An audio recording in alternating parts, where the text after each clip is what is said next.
Masih kurang semangat? Selamat malam Bapak Ibu sekalian.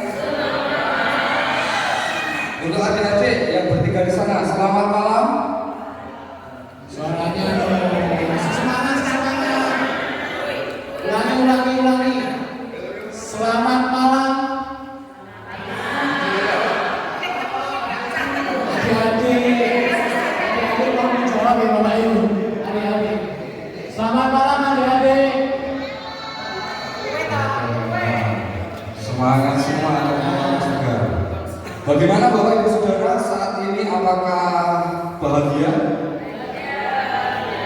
Sekali lagi, apakah bahagia? Luar biasa. Ternyata semua bahagia. Benar banget Mas Andi. Kita semua pasti setuju ya Bapak Ibu. Setiap Kalau itu sangat setuju dong pastinya. Memang pertemuan itu selain anugerah Tuhan, itu juga kita diberikan pembelajaran yang sangat luar biasa. Kita bisa akrab satu dengan yang lainnya, kita bisa mengenal lebih dalam satu dengan yang lainnya. Terlebih lagi kita bisa berbagi ilmu begitu. Ada yang tahu memangnya apa Bapak Ibu? Ini seperti ada yang tahu? Tema kita pada malam hari ini?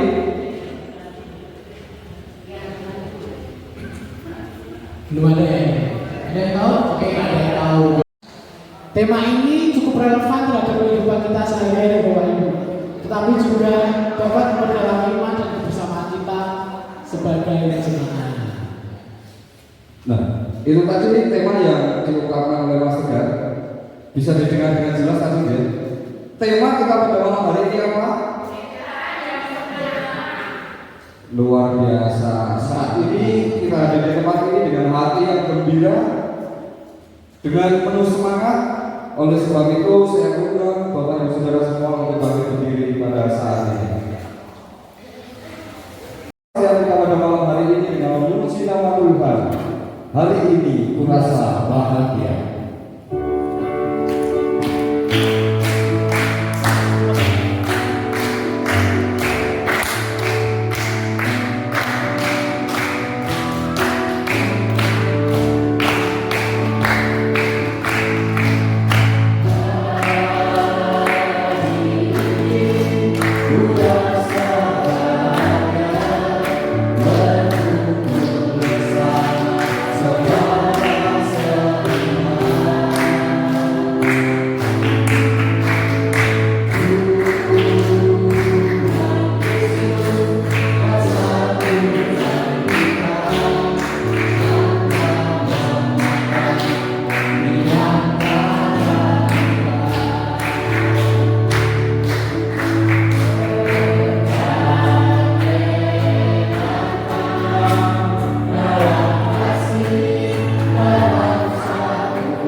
Tuhan Yesus, terima kasih ya Tuhan atas segala berkat-Mu sehingga kami dapat berkumpul di tempat ini. Kami ya Tuhan ingin melakukan kegiatan sarasihan ya Tuhan. Berkatilah pembicara ya Tuhan, agar dapat memberi materi sesuai dengan kehendak-Mu ya Tuhan. Dan berkati kegiatan kami ini ya Tuhan agar berjalan lancar dari awal pertengahan hingga akhir nanti ya Tuhan. Di dalam nama Tuhan Yesus kami berdoa dan ucap syukur. Haleluya. Amin.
Ji, berarti sudah mulai paham, Ji?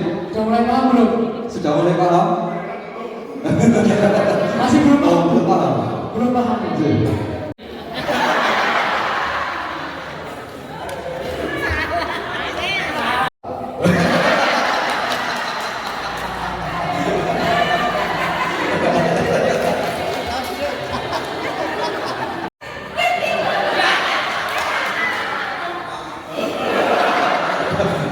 Berarti bisa ke Bu, beda. Oke. Tidak perlu coba sampai sana. Oke, Mas Tegar. Bentar Pak, sebentar Pak. Kita mulai ya. Siap untuk menilai? Siap, oke. 1, 2, 3.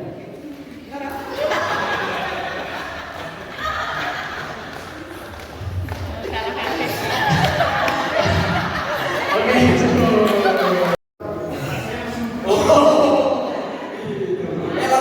saudara di sini ada yang tahu singkatan ABK? Ada yang tahu?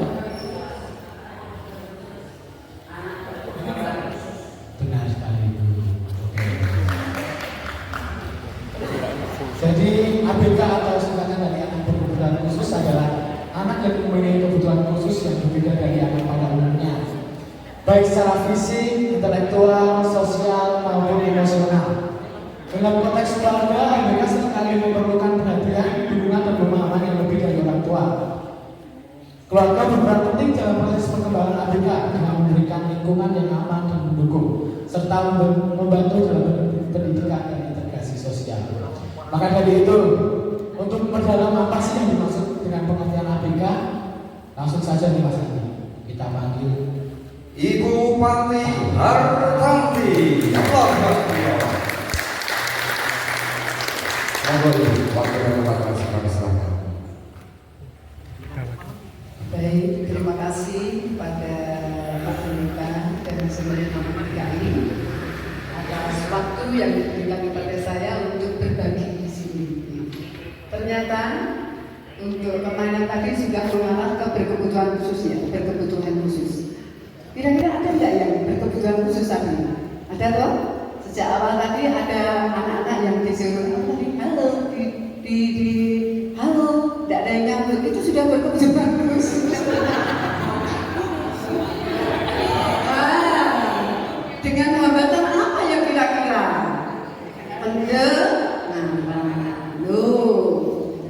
Baik, saya perkenalkan nama saya Panti Hartanti, saya adiknya Bu Hakim.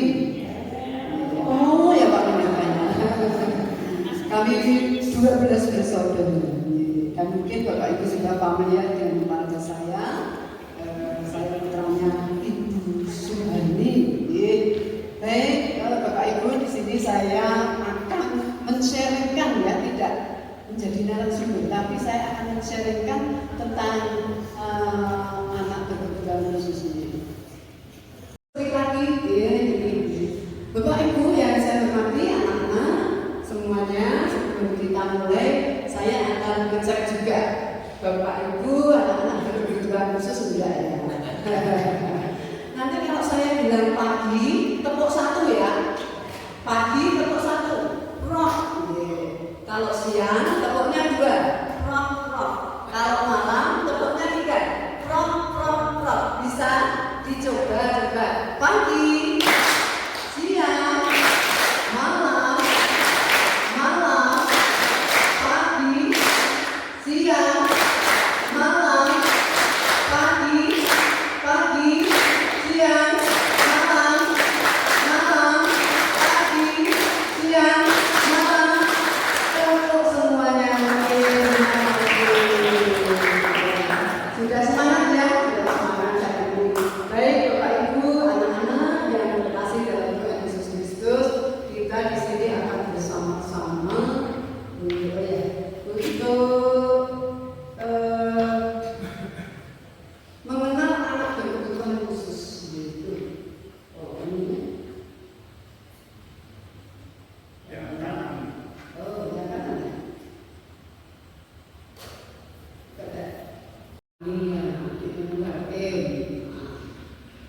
Bapak Ibu yang saya hormati, sebetulnya semua orang tua itu pengen anaknya gimana? Sehat, tidak? Sehat, sempurna, soleh, gede, jadi dokter. Gitu ya? Pinter-pinter kabeh. Itu harapan kita. Tetapi Tuhan itu maha murah, maha adil. Tuhan maha murah, maha adil. Jadi maka setiap orang tua itu menghendaki kehadiran seorang anak diharapkan itu sempurna tanpa memiliki kekurangan. Tapi tidak ada satupun anak yang sempurna. Anak saya dua. Sing gede manut, sing ngomong-ngomong seglen, dulu ketika dari saya tidak ingin seperti ibu jadi guru. Akhirnya sekarang jadi apa? Jadi tukang barang. Anak saya jadi penyanyi, bapak ibu jadi barang kesana kemari. Mungkin bapak ibu yang hadir di sini juga demikian kan? Pengen putra putranya bagus, cakep-cakep, nek dikandani manut, nek lagi sekolah, yo sinau sing pinter ya mas ya. Hari ini hanya 30 menit saja. Jadi nanti materi ini sudah ada di laptop GKI, nanti bisa di print ataupun bisa dibaca-baca. Ini saya akan memperkenalkan saja. Jadi kalau nanti saya terangkan tukang grafika seperti ini, anak yang fungsi intelektualnya itu terganggu. Saya punya adik tunagrahita, dikira saudara saya itu baik semua cantik seperti Bu Hakim, ya cantik semua, karena 10 itu perempuan semua. Tetapi ada adik saya satu tunagrahita tapi ringan, masih ringan. Tunagrahita masih ringan. Lalu ciri-cirinya, penampilan fisik, anak itu tidak seimbang. Kalau anak-anak tunagrahita, adik saya itu kalau jalan, penampilan fisiknya tidak seimbang. Lalu tidak dapat mengurus diri sendiri sesuai usia. Tetapi kalau lingkungan mempengaruhi dengan baik, memberikan motivasi dengan baik, itu bisa ke arah baik. Contoh kakak saya, Bu Hakim, adik saya kan ikut kakak saya. Adik saya itu tunagrahita, tetapi dengan Bu Hakim diwurui mulai dewe, diwurui mandi sendiri, dulu diwurui masak, bisa. Akhirnya kan terganggu. Ternyata anak-anak dengan gangguan ini sebetulnya bisa diringankan sepanjang lingkungan itu berpengaruh positif. Berat, terus dikopi dulu masak jiwa baik. Nah, ini akan semakin tambah parah. Karena apa? Karena di sana dia bergaulnya dengan anak-anak yang gangguan jiwa lebih berat lagi. Padahal dia baru kenal grafita ringan gitu ya. Jadi tunagrahita ini gangguan intelektual bapak ibu. Jadi nanti kalau tes IQ putra bapak ibu itu di bawah 70 itu sudah termasuk tunagrahita. Ini kita lanjut ya, untuk rincinya nanti baca sendiri. Ini hanya global saja karena namanya hanya 30 menit ya. Berarti berkebutuhan khusus juga kan? Jangan dikira kita ini tidak berkebutuhan khusus. Jadi, ternyata ibu tadi kan sebelum tahu berkebutuhan khusus itu cari dalil-dalil. Bukan ya, cah pincang, cah buku, jangan seperti itu, bukan. Berkebutuhan khusus itu ada yang secara signifikan mengarah ke hal-hal yang negatif seperti tunagrahita tadi, tetapi ada juga anak-anak yang gifted, talented, itu anak-anak yang pandai, itu ini anak-anak juga ini pandai, belum selesai dia sudah tahu kok nanti yang akan disampaikan keluar saja. Nah ini jadi keluar saja, nggak usah dengarkan apa itu, aku nggak butuh. Nah ini turunan gangguan penglihatan. Kalau masih seperti itu dikatakan low vision, masih low vision dan bisa tertolong. Tapi kalau sudah buta total, itu memang perlu penanganan khusus. Dan sekolahnya, kalau memang sekarang ini Pak Menteri semua anak-anak itu boleh memperoleh pendidikan yang layak di sekolah, baik itu anak yang normal maupun anak yang berkebutuhan khusus, boleh sekolah di sekolah umum. Tetapi ibu bapak dimohon kerjasamanya, tidak wes kulo dorong anakku tak sekolah ning kulo, anakku tak iso mulang karena anak saya kena kita. Bukan seperti itu, tapi ibu juga bapak juga kerjasama dengan sekolah untuk mendampingi putra putri bapak ibu, gitu ya. Karena sekarang ini memang sekolah sekarang ini merdeka belajar, jadi anak-anak itu boleh belajar dimanapun, ya, dan dilayani sesuai dengan kemampuannya. Malah sekarang ini kurikulumnya berdiferensiasi, modul ajarnya juga berdiferensiasi. Maksudnya bagi anak-anak yang mengalami kekhususan dilayani sesuai dengan kekhususannya tadi. Nah, kalau Bapak kalau anak saya gangguan penglihatan, ya nanti kalau memang itu sudah buta total, nanti kerjasama dengan SLB dicarikan guru yang menguasai tentang tunanetra. Jadi nanti belajarnya memakai huruf braille. Ini jadi kita lanjut menulis cara. Kalau sudah sepuh-sepuh biasanya dia berkebutuhan khusus menjadi dia tuna. Tulang pun ya tunan cara dungu. Terutama dungu saya ini. Jadi kalau bapak mendikon derumel ya besok nang derumel apa dan kok mendikon derumel. Ini sudah mengalah ya gangguan pendengaran ya dan bicara. Bapak Ibu bisa lihat bagaimana anak-anak tunarungu dan bicara ini menyampaikan ataupun menerima informasi dari temannya atau dari gurunya. Maka bagi seorang guru yang mempunyai anak-anak yang gangguan pendengaran, dideteksi dulu, diidentifikasi dulu gangguannya telinga kanan atau telinga kiri. Kalau berbeda mulai-mulai, buta kupingmu, bawa orang tidak boleh seperti itu. Sekarang ini merdeka belajar ini untuk tunarungu hijau.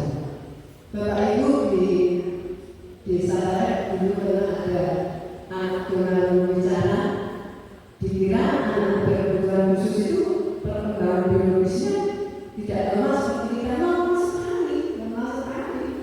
Perkembangan biologisnya lemah. Ada cerita anak tunarungu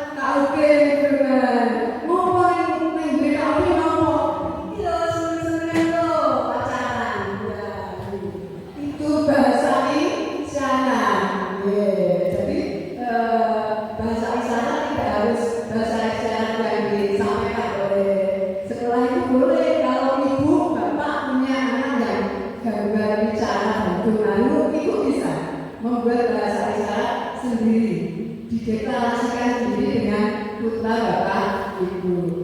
Gangguan itu gunadaksa adalah gangguan anggota gerak. Mungkin dari lahir dan mungkin karena cedera. Ini anak gunadaksa. Dari lahir juga bisa, dari kecelakaan mungkin juga bisa, termasuk CV segregasi juga termasuk tunanetra. Kita lanjut tunalas ataupun gangguan perilaku. Kalau sudah anak tunalas, ini memang orang tua harus betul-betul memperhatikan, karena kalau anak-anak yang mengalami gangguan hiperaktif, yang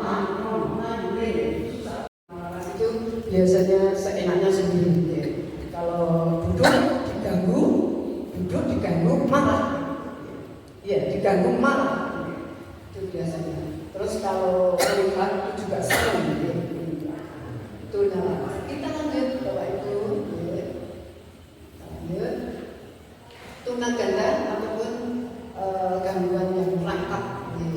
Ya, ini kalau sudah tunaganda, kalau Bapak Ibu buka di YouTube, anak-anak berkebutuhan khusus, ya ampun. Tadi saya sebetulnya mau bukakan untuk YouTube anak-anak yang tunaganda, yang hanya kembung tok, hanya kepala, kaki, tangan tidak punya, tapi dia bisa nulis Bapak Ibu.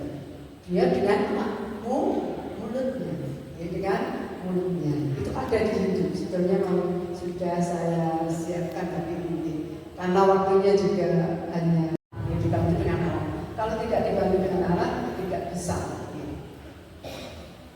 Selanjutnya autis. Nah, inilah autis.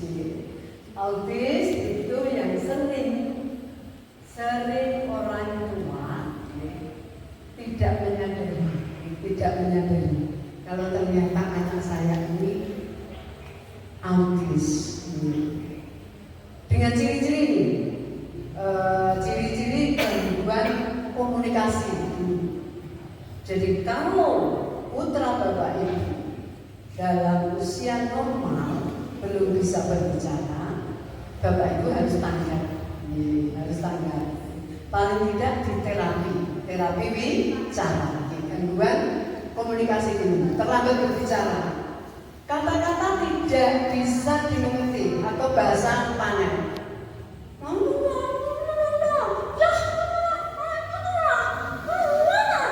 Ini bahasa planet. Lalu kata-katanya menggunakan kata-kata dalam konteks yang tidak sesuai. Misalnya dia bermain bola. Main apa dia? Nyanyam. Padahal dia bermain bola. Dia tidak sesuai. Lalu bicaranya tidak untuk berkomunikasi. Jadi anak-anak autis itu tidak mau. Mas, kamu namanya siapa? Dia nggak mau. Jadi dia langsung mengarah ke mama. Dia tidak mau langsung bertatap muka dengan kita. Lalu bicaranya juga monoton bicaranya. Aku mau pergi, aku mau minum, ayah aku mau maaf, ibu aku mau maaf. Nah, seperti itu, ciri-cirinya. Lalu mimik datar dan tanpa ekspresi. Kalau anak-anak kan, kalau yang lemah kan, Bapak, Ibu, saya minta minum, senyum ya. Kalau itu enggak, aku minta minum, aku mau maaf. Nah, ini sudah ciri-ciri anak autis. Interaksi sosial. Biasanya anak-anak autis itu menolak Bapak Ibu untuk dengan temannya bersama-sama, tidak mau. Ini saya akan lebih, karena sekarang ini banyak sekali ternyata anak-anak autis. Jadi kita lebih ke ini ya. Dan tidak menoleh jika dipanggil. Afan, nggak mau menoleh, tetap diam saja. Kalau dia mau merespon, biasanya aku tidak mau, biasanya seperti ini. Itu bahasa planet yang keluar, lalu tidak senang dipeluk. Nah, ini ciri-ciri anak-anak autis. Jadi putra putri Bapak Ibu, kalau tidak mau dipeluk, Ibu harus waspada. Mau dipeluk, tidak ada usaha berinteraksi dengan orang-orang, tidak mau. Anak-anak yang ciri-ciri anak autis itu sudah dengan dunianya sendiri.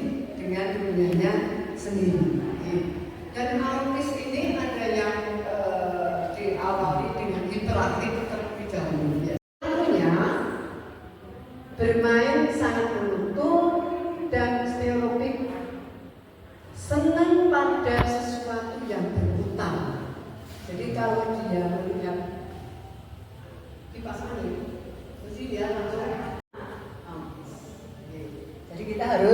kewaspadaan. Lalu dapat terlihat hiperaktif, lalu memukul dirinya sendiri dan mungkin bisa memukul orang lain. Tetapi anak-anak autis ini biasanya punya IQ yang tinggi biasanya. Tapi ada juga yang autis tapi juga untuk kecerdasannya rendah juga banyak.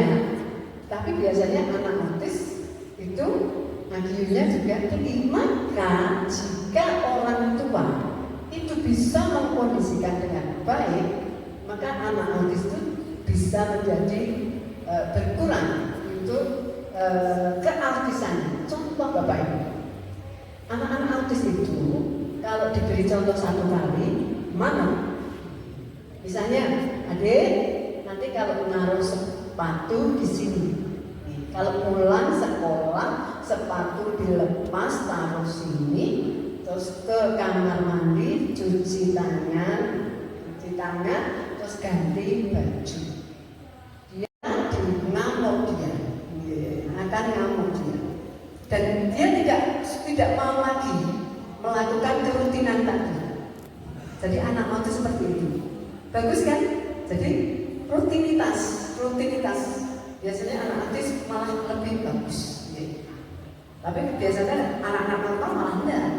Sudah ada ini dikandani ngengkel saiki ndokok tas junjal kayak lah. Tapi kalau anak autis sudah ada, nanti kalau pulang sepatu dilepas, tasnya ditaruh sini, cuci tangan, ganti baju, itu lakukan secara rutin. Itu memicu untuk anak-anak autis, yaitu makan-makanan yang dari tepung, dari coklat. Halo adik-adik, tidak boleh makan mie ya, sari mie.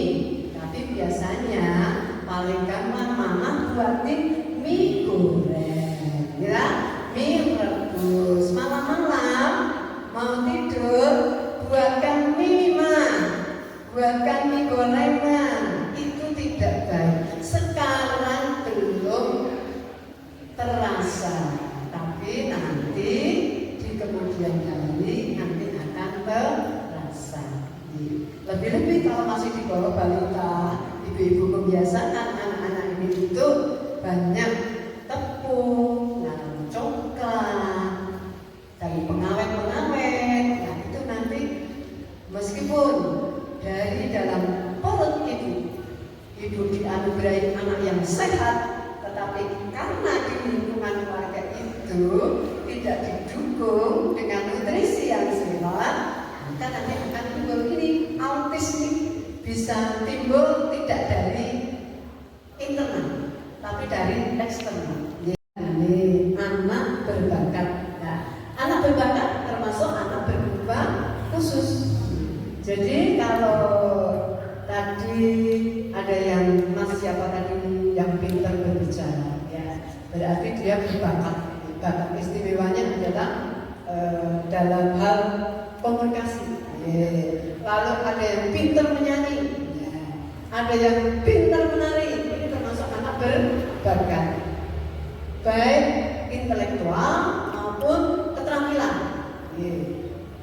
Dan apabila bapak ibu punya anak-anak yang berbakat tidak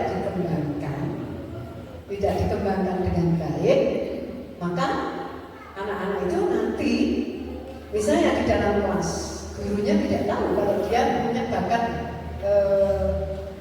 menyanyi. Lagi diulang dulu nih,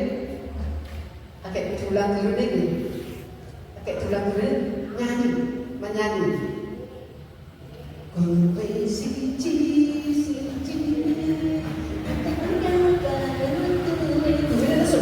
Guru nesu. Bocah kok diulang gurunya malah nyanyi. Nah, seperti itu tidak boleh guru zaman sekarang. Oh, berarti anak saya ini berbakat, maka salurkan bakatnya. Ada pakai diulang tulisan bahasa Inggris, malah udah kayak gambar benda marah, tidak boleh benda. Berarti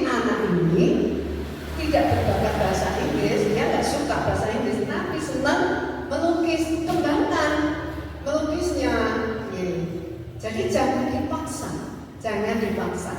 Sekarang ini merdeka belajar. Jadi guru-guru itu diharapkan untuk mengembangkan bakat anak-anak itu sesuai dengan kompetensinya. Maka sekarang ini tidak ada anak yang tinggal kelas, Bapak. Tidak ada anak yang tinggal kelas. Jangan bangga anakku pintar. Sekarang ini kurikulum zaman sekarang ini, kurikulum merdeka itu anak-anak kan dilayani sesuai dengan kemampuannya. Jadi anak-anak yang mungkin di akademik kurang, tapi di keterampilannya bagus. Keterampilannya bagus. Jadi anak-anak ini maka untuk keterampilannya dikembangkan, lalu untuk akademiknya diminimalisir, ya, lalu diberi remedi dan sebagainya. Maka anak-anak harus melampaui ataupun KKM, ketuntasan minimal. Kriteria ketuntasan minimal itu harus dicapai oleh anak.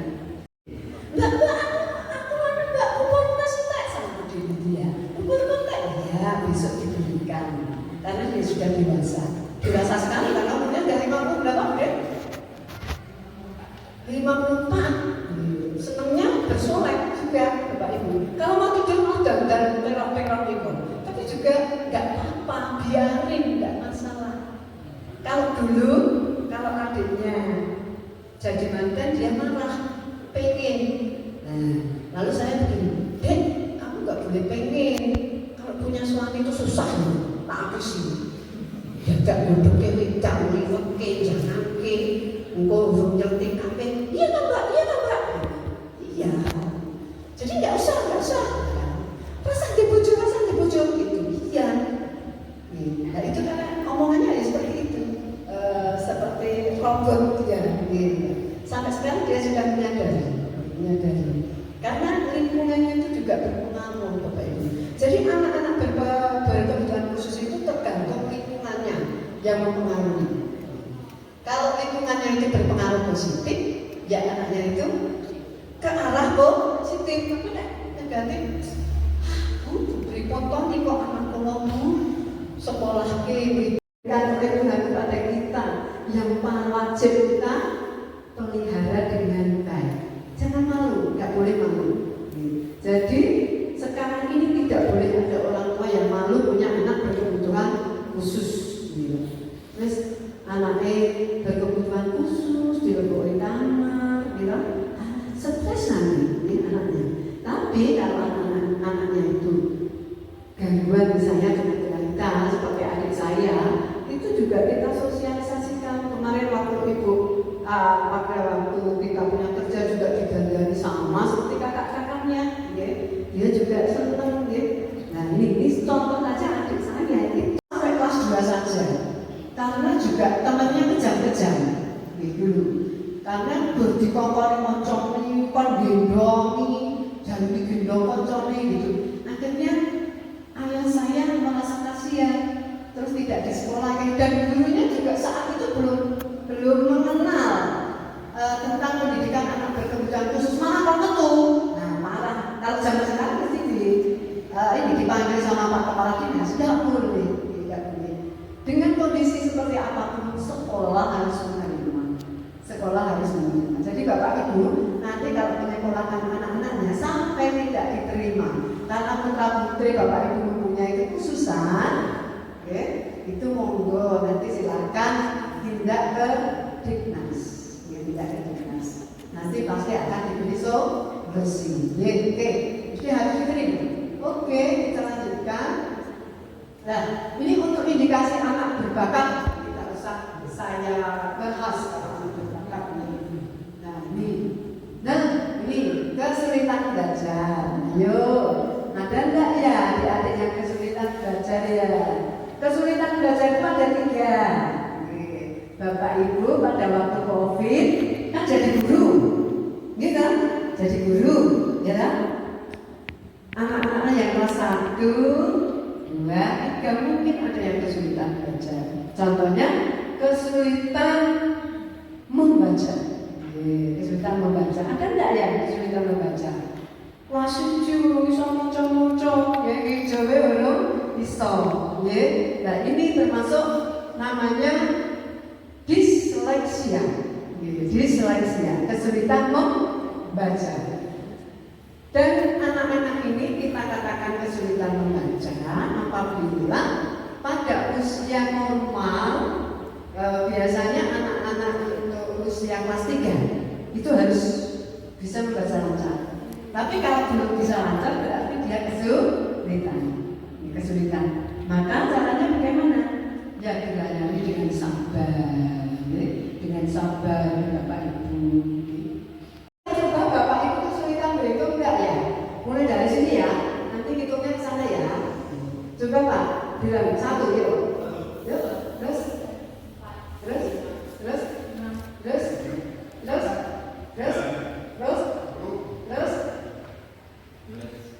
Ternyata tidak sulit ya. Ayo. 12 terus. Oke. Sekarang kalau tidak kesulitan terhitung. Kalau nanti habis stop berapa ya? 8. Nah, yuk. Mulai. Terus tiganya siapa ya? Oh kesulitan lagi ini. Ayo, jangan keras saja Bu. Yuk. Mulai Mas Santul. 2, 4, 3, terus 5 dong. 5 Ibu. 5.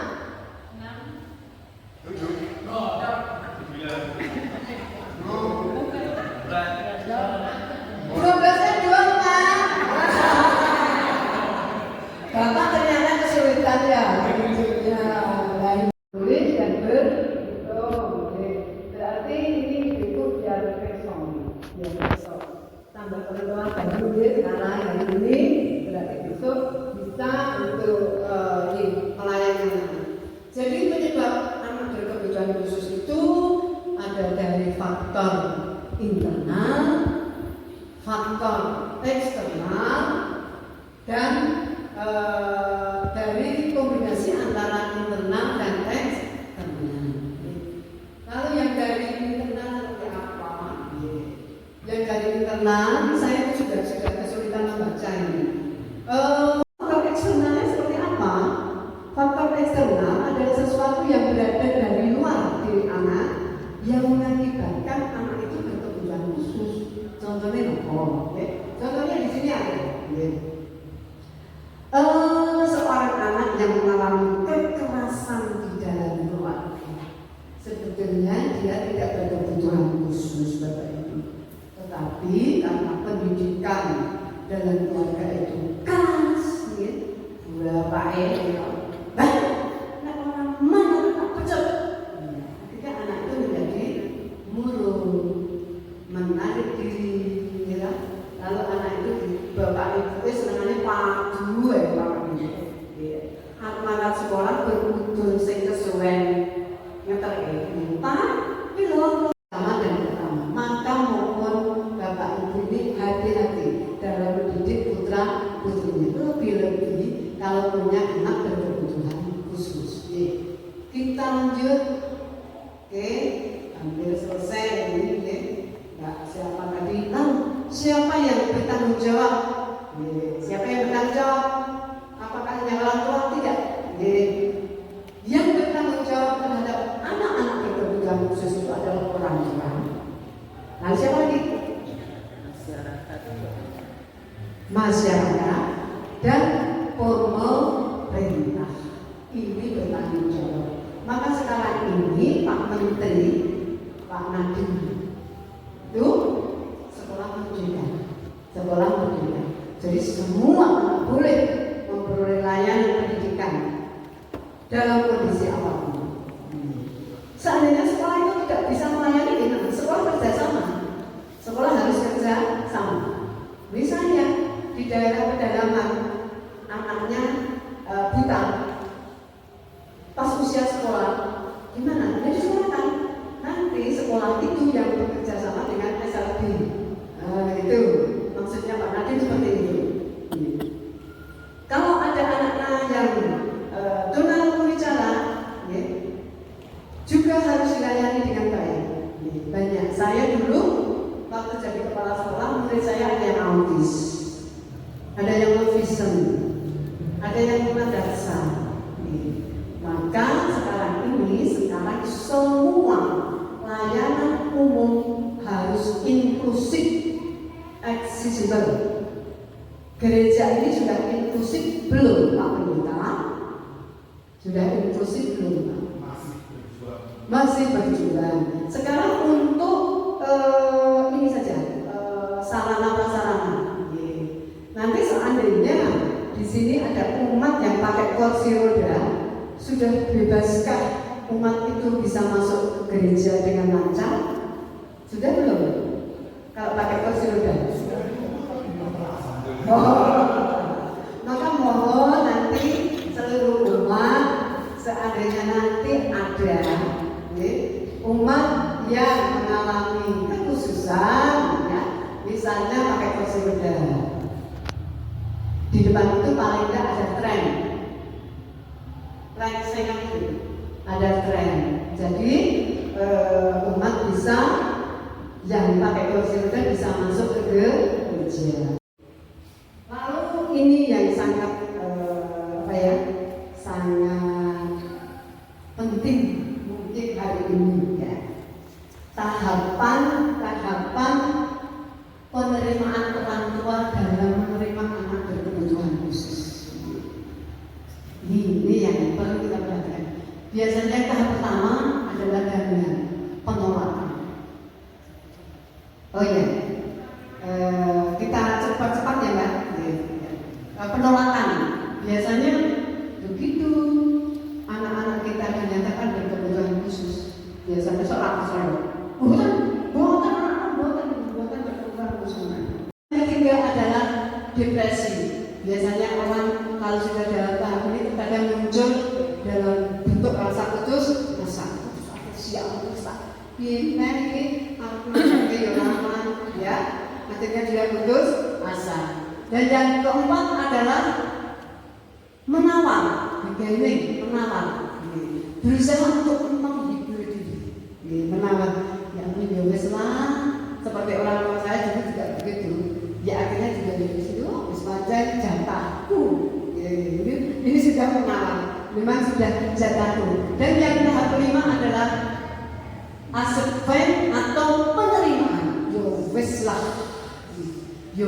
lah, pancen wis jatahku. Jatahku. Ini tahapan penerimaan anak berkebutuhan khusus. Sebentar Mbak, ini sudah habis selesai.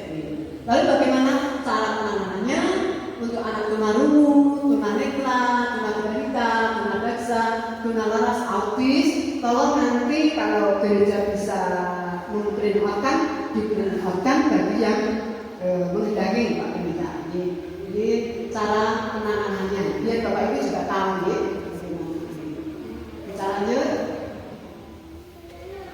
Lalu perkembangan anak dengan berkebutuhan khusus tergantung atau bergantung beberapa hal, di antaranya jumlah kesulitannya seperti apa, usianya, intensitasnya, lalu konsistensinya, sikap, inteligensinya anak seperti apa, lalu upaya generasi dan atau transfer materi ke lingkungan seperti apa. Ini untuk perkembangan anak. Kita lanjut, hampir selesai.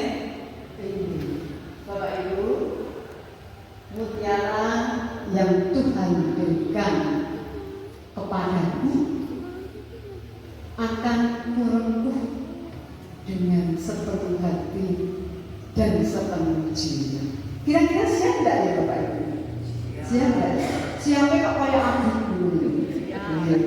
Siap enggak kalau diberi anak berkebutuhan khusus untuk melayani anak-anak itu dengan baik? Kira-kira Bapak Ibu siap enggak ya? Siap. Oh siap. Seandainya ada tetangga yang mempunyai anak berkebutuhan khusus, Bapak Ibu siap membantu tidak? Siap ya. Anak-anak apabila ada teman yang berkebutuhan khusus tidak boleh mengambil ya, tidak boleh mengambil. Misalnya tidak bisa mendengar, bocah kui bujuk, tidak boleh ya. Pengong, anak itu, bocah kui turunan tumul, kui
tidak bisa secara rinci karena waktu terbatas. Sebetulnya kalau saya menyampaikan mesti saya sampaikan secara rinci, tapi waktunya sudah habis full Bapak Ibu, paling tidak sampai jam 9 malam. Itu baru tersampaikan secara rinci. Mohon maaf bila ada kekurangannya, dan dari saya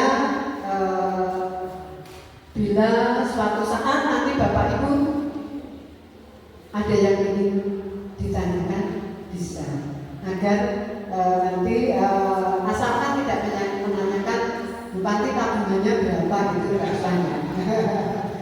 Ada sesi tanya jawab nggak Mbak panitia?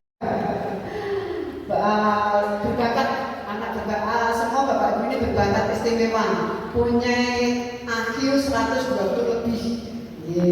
Jadi Bapak Ibu tolong cek setiap anak kita masuk sekolah, kita cekkan IQ-nya nih.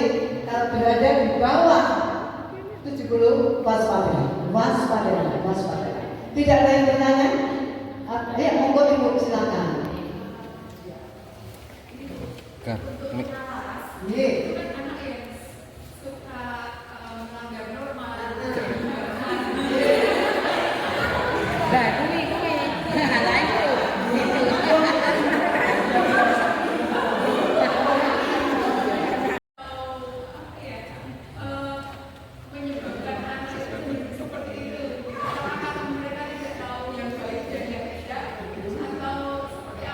Oh gitu.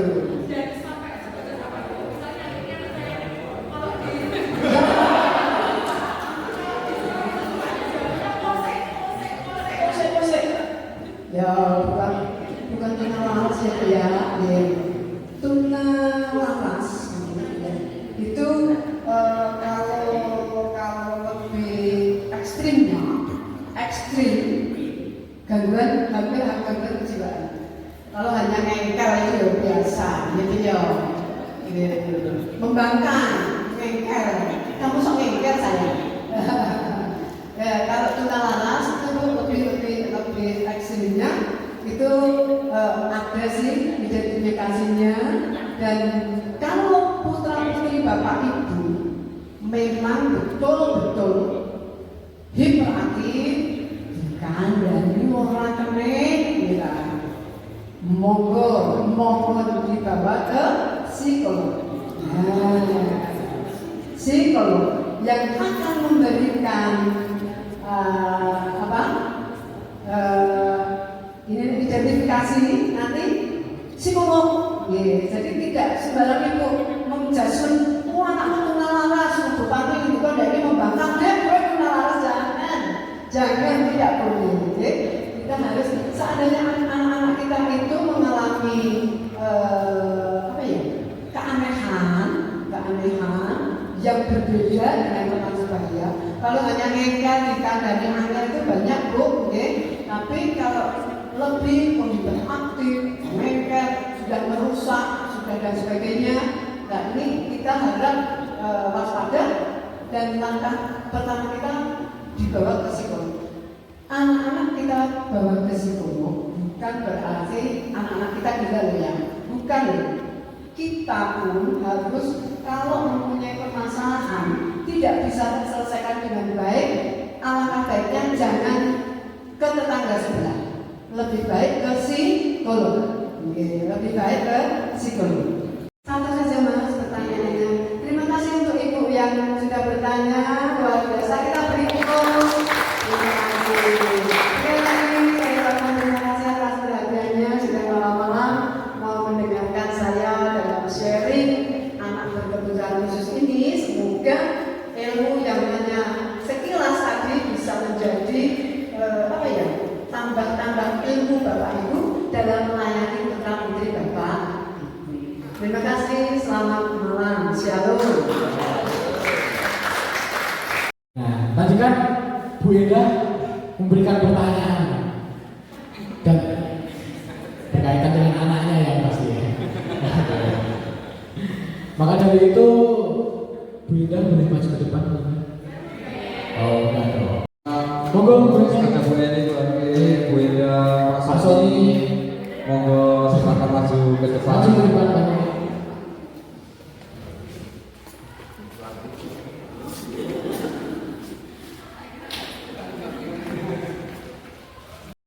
jenis-jenis, ciri-ciri, dan lain sebagainya ya Bapak Ibu. Besok kita juga akan memperdalam kembali tentang ABK, tetapi ditarik dari segi teologi. Kita akan mendengar penjelasan menurut Biblika bagaimana kita berbicara menanggapi ABK. Kita akan mengenal apa itu teologi disabilitas. Jadi saya harap Bapak Ibu jangan sia-siakan kesempatan di bulan yang spesial ini dengan banyak hal yang bisa kita peroleh terkait ABK ya Bapak Ibu. Jadi nantikan sarasihan besok Rabu minggu depan pada pukul 6:30 seperti hari ini. Jadi Bapak Ibu Saudara, berarti dengan demikian sudah berakhir juga acara-acara sarasihan kita pada malam hari ini. Oleh sebab itu kami mohon Pendeta Tunggul bisa menutup kegiatan kita pada malam hari ini dalam doa. Kami bersyukur kepada-Mu ya Allah yang menganugerahkan kehidupan kepada kami dengan segala kelebihan dan kekurangan kami, dengan segala apa yang ada pada diri kami. Mampukan kami ya Allah untuk dapat mensyukuri segala hal yang Engkau berikan kepada kami, termasuk orang-orang di sekeliling kami dengan segala keberadaan diri mereka. Mampukan kami ya Allah untuk dapat terus berjalan bersama menjadi sahabat bagi mereka yang membutuhkan. Dan kami bersyukur bahwa pada saat ini kami boleh berbagi ilmu, kami boleh menyerap banyak sekali informasi, biarlah kiranya kami dapat menerapkannya pula dalam kehidupan sehari-hari tanpa harus melabeli sesama kami. Dan jika sebentar kami akan berpisah satu dengan yang lain kembali ke dalam aktivitas kami masing-masing, biarlah kiranya Engkau juga menyertai kami dimanapun kami berada. Mampukan kami untuk dapat merasakan kehadiran-Mu melalui berbagai peristiwa kehidupan yang kami alami. Inilah doa kami, inilah rasa syukur kami yang kami alaskan dalam nama Putra-Mu yang tunggal, Tuhan kami Yesus Kristus. Amin. Untuk kita semua. Apa itu? Bapak Ibu tolong buat nyaut cakep ya. Nyaut itu apa ya bahasa kita? Ya itu ya respon. Jadi begini makanya Bapak Ibu, makan nasi pakai bakwan. Paling enak dinikmati bersama kawan. Jangan lupa datang lagi ke sarasihan. Biar kita bertambah wawasan. Selamat bersama-sama di gedung seberang. Terima kasih.